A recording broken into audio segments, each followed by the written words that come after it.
العالمين والعاقبة للمتقين اللهم صل وسلم وبارك على عبدك ورسولك محمد صلى الله عليه وسلم وعلى آله وصحبه وسلم تسليما كثيرا. So yesterday in the khutbah, I alluded to a connection between as-siyam was-salah, fasting and praying, and a very obvious one that Allah subhanahu wa ta'ala brought these two pillars of Islam together in the Quran. وَاسْتَعِينُوا بِالصَّبْرِ وَالصَّلَاةِ. Hold on with as-sabr, patience, which is fasting, as-siyam, was-salah, and prayer. And verily it is difficult except for the people of khushur, the people who are khashi'een, the people who have humility.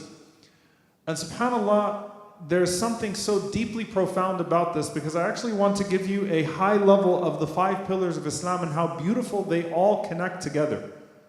You will notice something about these 5 pillars of Islam, that if someone does not take one of them seriously, they almost certainly don't take the other one seriously as well.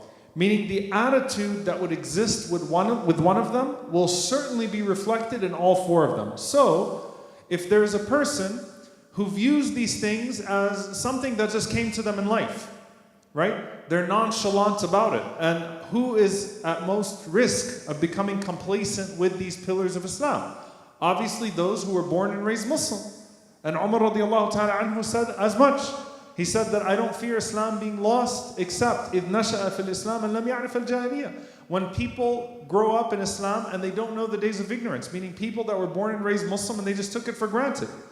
That same attitude towards the shahada of La ilaha illallah Muhammadan Rasulullah. You know, I mentioned the sister, subhanAllah, who, she had the whole room crying because the amount of passion and love in her shahada was beautiful.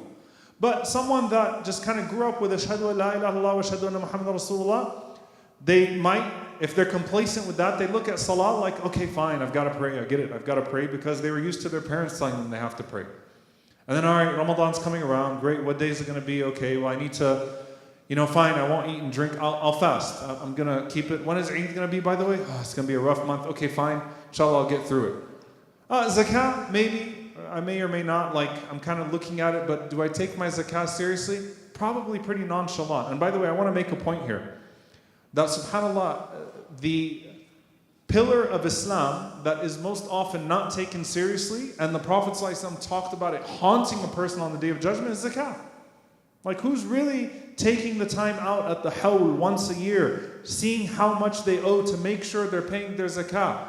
And the first way that people, the first pillar of Islam to go was the one that was underestimated the most, which was a zakah.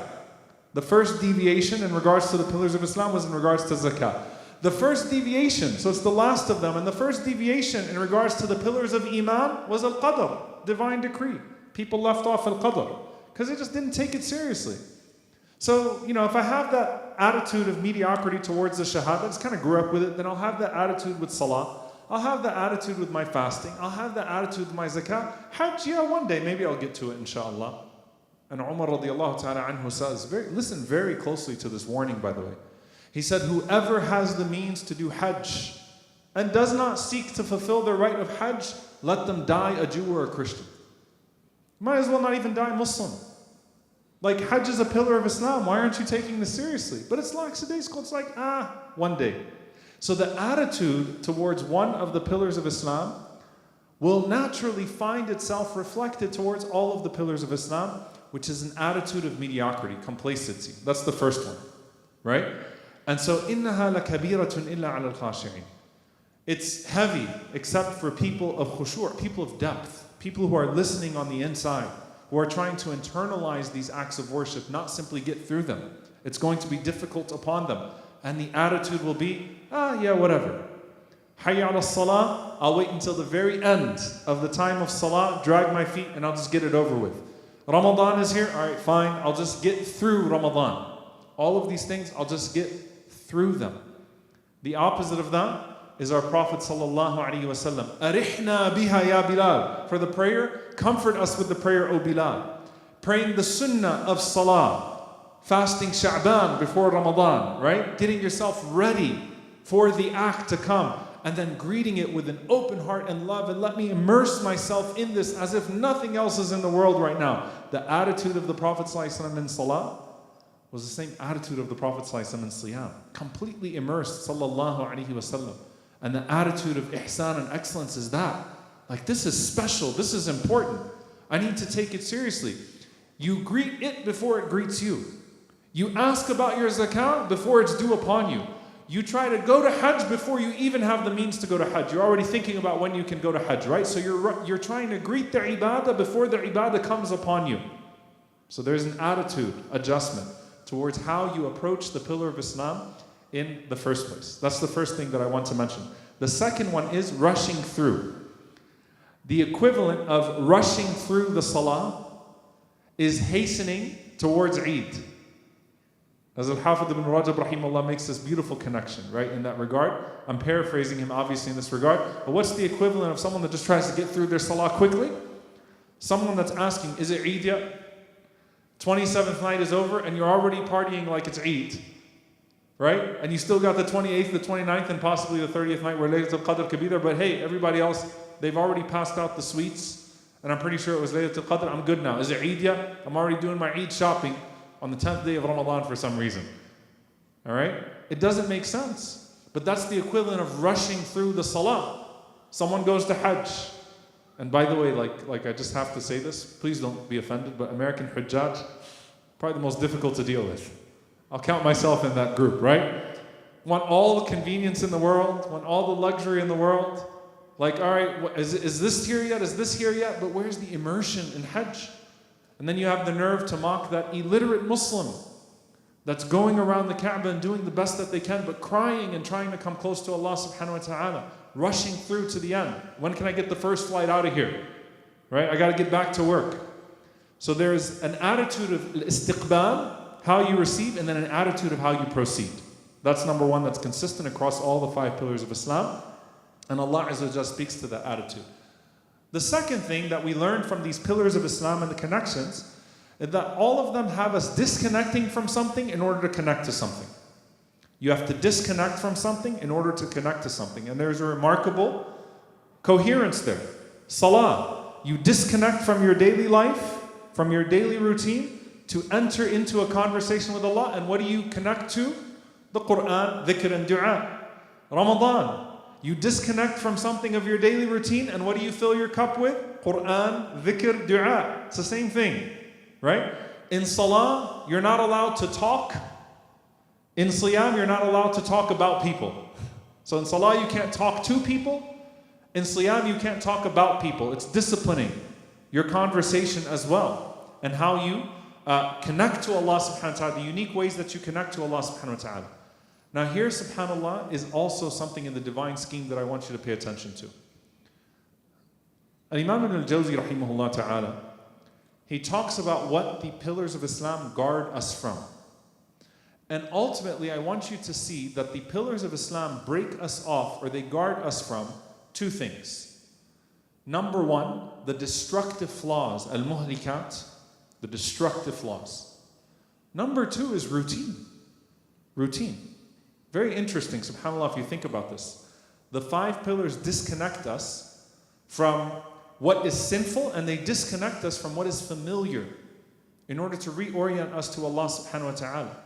When it comes to disconnecting us from al-muhlikat, cutting us off from destructive flaws, the first part of the shahada is negation. La ilaha.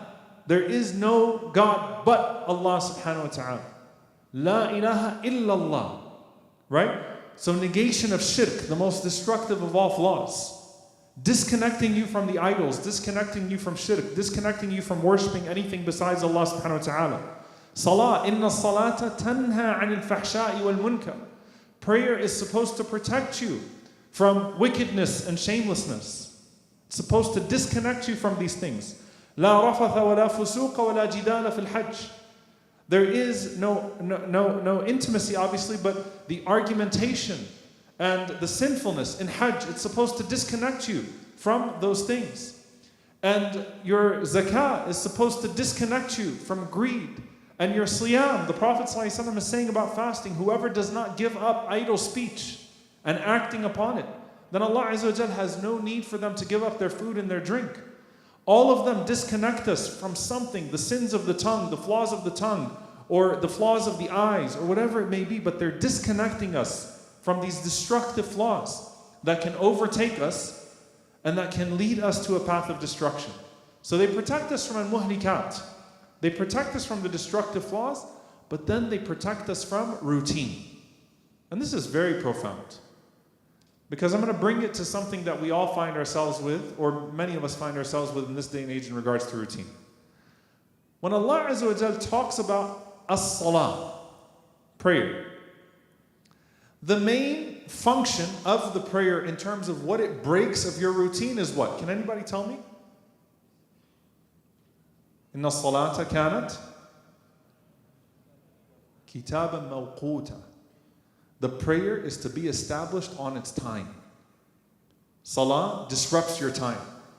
It stops you from getting into the routine. You know, they talk about the rat race or the cycle.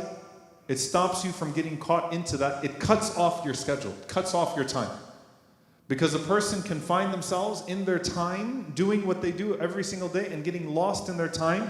And that routine can overcome them to where they don't ever take a moment to actually be purposeful within the midst of that routine of time. So it breaks off your routine of time.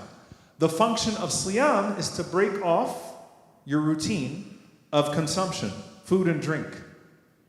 You eat and you drink. So first the time is disrupted, the schedule is disrupted, it brings you back to Allah subhanahu wa ta'ala so that you don't become captured by that routine.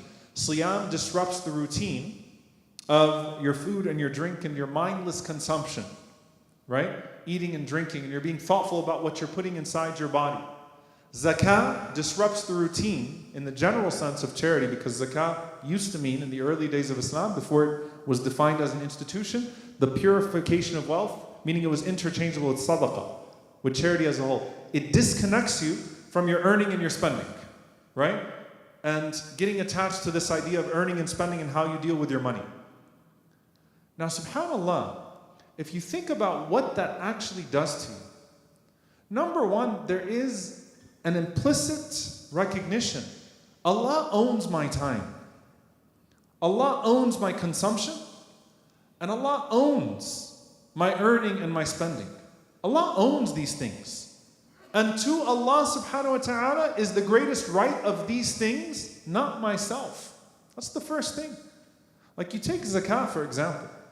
And subhanAllah, zakah, a lot of times it's like we think of it as if we're doing something extra. What's implied in the zakah is that in a normal financial system, you would have had a certain amount of your wealth, that is the wasakha, that is the filth of the people, that has maybe come through some impermissible earning, or somewhere along the process of that circulation of wealth, something wrong was done to someone else, that there is an implicit recognition that even if you have the most halal income in the world and you're functioning in one of the purest financial systems in the world, there's something that's come into your wealth that's not good and needs to be purified, right? And then beyond that, the higher ethic of charity, and that you're supposed to spend upon people and supposed to spend in good causes, not just on yourself and getting attached to wealth. But Allah Azza wa Jal owns what I own. Allah owns my time. Allah owns my blessings.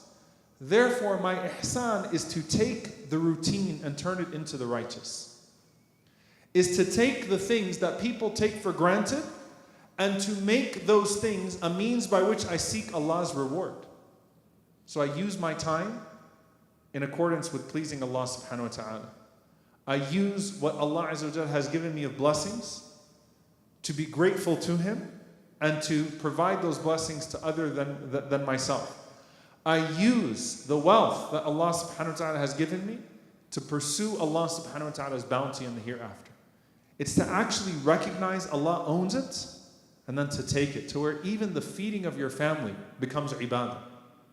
Even the feeding of your family becomes ibadah. Everything you do starts to become an act of worship. And so all of these pillars, they disrupt on purpose. And Hajj is the ultimate disruption after Shahada. Hajj disrupts everything. It disrupts your schedule. It disrupts your food and your drink. It disrupts everything. It disrupts your wealth and the circulation. It's meant to be an ultimate disruption so that you can break off from those things. Because you don't just need to, if you forget everything else I said, the pillars of Islam are teaching us you don't just need to protect yourself from sin. You need to protect yourself from routine. You need to protect yourself from getting complacent with the dunya. You need to protect yourself from being mindless in the things that you do and how you carry yourself throughout the day. And is there anything, subhanAllah, is there any time in history where we more mindlessly consume than now, where you immediately you pick up your phone and you're always looking and seeing what's next, and scrolling and scrolling and scrolling and scrolling? You have to break these attachments. You have to break them. And each of them breaks it in some way or the other, so that your heart and your mind are focused on Allah subhanahu wa ta'ala. And your deeds follow in the process. And so I want you to think in Ramadan, think about yourself right now in one long salah. Think about yourself in Hajj, but still at work and still going about your day to day. It's the same mindset that you're supposed to have right now, that I should treat this with a level of reverence and I shouldn't rush it till its end. And I pray that Allah subhanahu wa ta'ala allow all of us to achieve the full blessings of these pillars of Islam, so that we could build in our hearts a construction of the love of Allah subhanahu wa ta'ala and the pursuit of Allah subhanahu wa ta'ala through ihsan, through excellence. Allahumma ameen. Barakallahu feekum. Assalamu alaikum wa rahmatullahi wa barakatuh. Assalamu alaikum. Just a reminder.